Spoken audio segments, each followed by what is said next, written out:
أبشروا أبشروا أبشروا. عودة لكم مشاهدينا الكرام، كما عودناكم توجور مع الشيف بشرى. مساء الخير شيف. سوخير لاباس الحمد لله. الحمد لله صافا الحمد لله. شيف واش حطيبينا اليوم؟ اليوم عندنا ان شاء الله حريره مغربيه.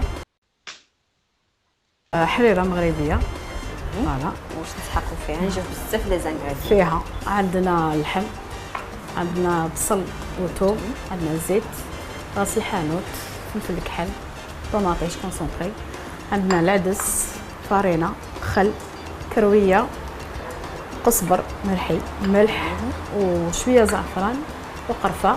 باعترافاتهم باعترافاتهم. Très très rapidement. Alors d'abord une toute petite remarque sur le halala. C'est assez récent, hein, ça fait moins de 60 ans. Il a fallu attendre l'émigration des Marocains qui ont, c'est une spécialité marocaine. Des Marocains qui ont, c'est une spécialité marocaine. Et donc les Marocains, vous voyez comme on accueille tout avec plaisir à Oran. Moi, ma mère me disait que de son temps, halala, il connaissait pas, c'était shorba. Et que c'est lorsque les Marocains sont arrivés, ils ont apporté la recette avec eux et elle a été adoptée par les Oranais. Ceci, pour le halal, c'était juste pour une petite remarque puisque vous tenez tellement à ce qu'on vous parle des traditions.